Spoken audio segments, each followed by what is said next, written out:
Capítulo 5. Determinación.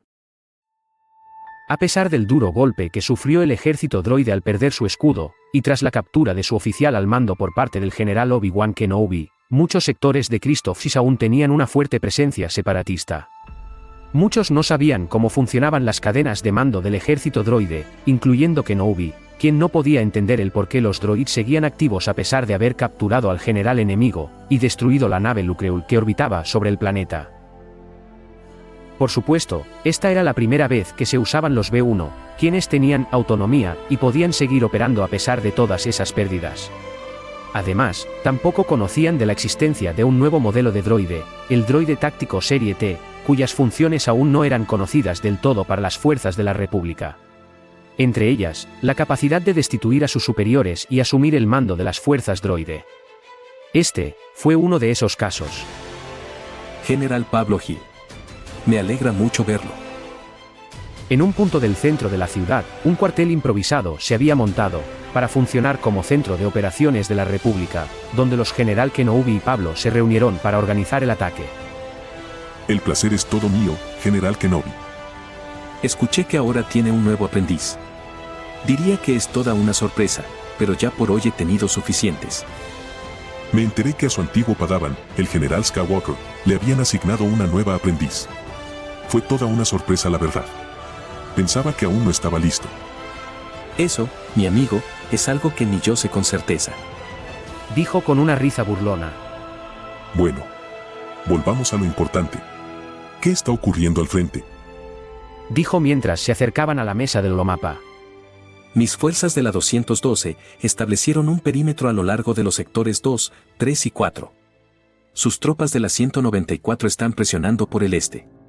Aún así, los exploradores informan una enorme concentración de droides al norte de la ciudad. Creía que había capturado al general enemigo. En efecto. Pero desconocemos quién podría ejercer de sustituto en el bando enemigo. Ni el propio general separatista sabe qué está pasando, o al menos, esa fue la impresión que me dio su rostro cuando le pregunté. No sé qué decir. ¿Qué piensa usted? Ha tenido más encuentros con los droides que el resto de nosotros. No he visto esto antes. La batalla en Naboo fue muy diferente, y en Geonosis no tuvimos tiempo para analizar todas las fuerzas enemigas. Bueno. Dejemos unas reservas por si ocurre algo inesperado. Dejemos que mi padawan se encargue del avance. ¿Tu padawan? Veo que confías en él. Como guerrero, sí. Como Jedi, tiene mucho que aprender. Kenobi solo ladeó la cabeza ligeramente, mientras acariciaba su mentón con su mano derecha. Le daba gracia pensar que ese extraño Jedi confiara en alguien tan joven como un padawan. Ahora sentía curiosidad por ver con sus propios ojos al individuo en cuestión. Por otro lado de la batalla, el 194 avanzaba a paso firme desde el este hacia el centro norte de la ciudad, donde estaban ubicadas las fuerzas principales del 212ª. Mientras barrían con los enemigos, se iban reencontrando con el resto de las fuerzas, hasta que la mayor parte del batallón estaba reunido en un frente único. Para ese momento, se habían reencontrado con su comandante y el capitán Hammer delegó el mando. Nadie estaba particularmente sorprendido, excepto el joven Roy, el cual recordaba con gracia, cuando Hammer le dijo que él y el comandante se parecían demasiado. El comandante siempre estaba al frente de todos. Era el primero en disparar, el primero en avanzar, el primero en abandonar la cobertura. No era un tonto que se lanzaba sin pensar hacia la muerte. Planificaba cada movimiento con precisión quirúrgica, haciendo mayormente de carnada junto a unos hombres para que el resto del batallón, liderados por Hammer, golpeara las fuerzas enemigas por el flanco. De ahí el motivo por el cual sus amigos lo llamaran Martillo. Junto al intrépido grupo de hombres que se encargaban de atraer el fuego, se encontraba el joven padawan, quien superaba por mucho las expectativas del comandante. Si bien su misión era resistir hasta que Hammer llegase a una posición ventajosa para flanquear al enemigo, en más de una ocasión lograron avanzar cubriéndose por la habilidad de Roy, de crear una cobertura perfecta sin dejar escapar un solo disparo del enemigo. El joven tenía reflejos como un felino, y no había que ser experto para notar que tenía mucha experiencia en el combate, pero... ¿tan joven?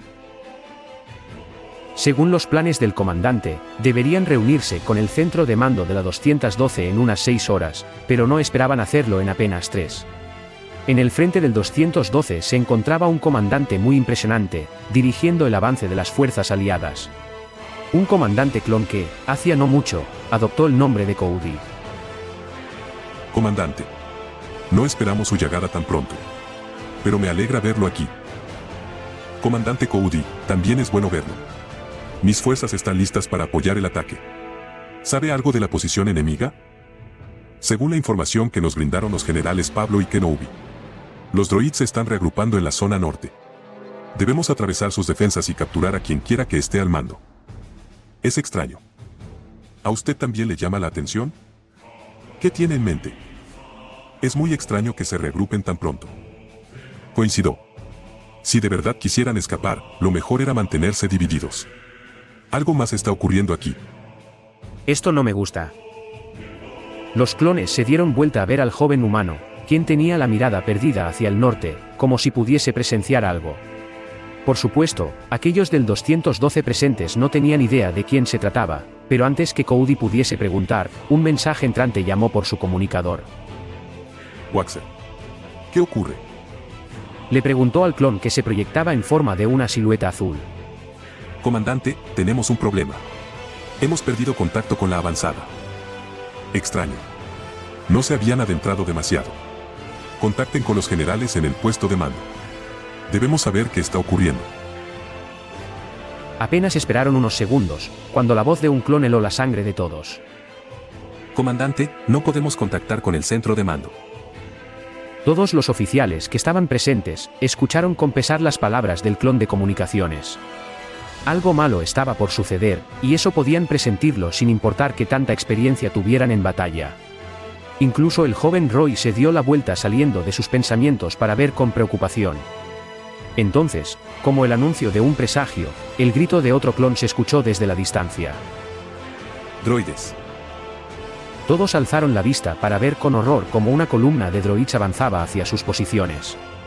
Aquellos que tenían mayor instinto de guerra, pudieron deducir las intenciones del enemigo en ese instante. Los separatistas no tenían en mente retirarse, estaban preparando una ofensiva final. Todos los remanentes droids avanzaban hacia el centro de la ciudad, donde se encontraba el centro de mando junto a los generales Jedi. Fue entonces cuando un rápido análisis les provocó un escalofrío. Al distribuir sus tropas por toda la ciudad para limpiar los droids remanentes, los clones habían dispersado todas sus fuerzas, dejando solamente a un grupo no lo suficientemente numeroso para detener el avance enemigo. Cortar las comunicaciones fue una movida brillante, pues no serían capaces de avisar al centro de mando. Y si el centro de la ciudad caía, sería solo cuestión de tiempo que los separatistas tomasen control de la ciudad. Y por ende, podían esperar atrincherados por la llegada de refuerzos. Tanto Cody como el comandante del 194 estaban en un dilema. Retirarse e intentar defender el centro, dejando a muchas tropas a su suerte, o mantener la posición mientras se reagrupaban. Ambas opciones eran igual de nefastas. Aún así, ambos parecían coincidir en cómo dirigir a sus tropas. Montad una línea defensiva al frente.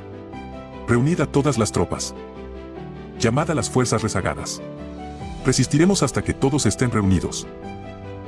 Nadie sabía cómo esos dos estaban tan coordinados, pero asumieron que tal vez pasaron un tiempo juntos en la academia para comandantes de camino. Los clones de la zona se posicionaron al frente, desplegando una larga línea defensiva usando los escombros y estructuras en ruinas para cubrirse. Varios clones se desplegaron en todas direcciones, intentando localizar personalmente al resto de tropas dispersados, ya que las comunicaciones estaban cortadas. Una tarea que no resultaría nada sencilla, ni rápida. El marchar coordinados de los droids hacía que el suelo se sacudiera. Los clones estaban nerviosos, pues sabían que tal vez no podrían contener una columna tan grande con tan pocos hombres. Su única esperanza era que los generales se dieran cuenta de lo sucedido y mandaran refuerzos pronto, o no iban a sobrevivir. El comandante le dio órdenes precisas a Roy para mantenerse alejado. No tenía la certeza de poder garantizar la supervivencia de todos, y no podía dejar que un niño muriese por culpa de sus decisiones. Por ende, tal fue su sorpresa cuando vio a Roy pasar a su lado sin decir una palabra. ¿Qué demonios? Roy, ¿qué rayos crees que estás haciendo? Regresa de inmediato. Sin embargo, el joven no parecía escuchar a sus superiores. Aquellos que podían ver su rostro desde los costados sentían un leve escalofríos al ver la expresión del Padawan, pues este tenía una mirada fría con un instinto asesino a flor de piel. Algo que nunca habían visto en ningún Jedi. Entonces, Roy desabrochó su capa, y la dejó caer sobre el suelo, revelando su clásica túnica de aprendiz, aunque aquellos que lo conocían se asombraron al ver lo que hacía. Con su mano derecha tomó su sable de luz, aquel que ya había usado en tantas ocasiones. Sin embargo, su mano izquierda sacó un segundo sable de luz, el cual acopló con el primero, haciendo una fusión entre ambos, obteniendo un sable de luz doble hoja. Los clones miraron con asombro cómo la hoja de luz alcanzaba su máxima extensión, mientras una segunda hoja se revelaba ante sus ojos. Esta vez, una hoja de color morado. Luego, Roy alzó la mirada lentamente, solo para enfocarse en los miles de enemigos que avanzaban hacia ellos, mientras tomaba una postura de combate completamente nueva.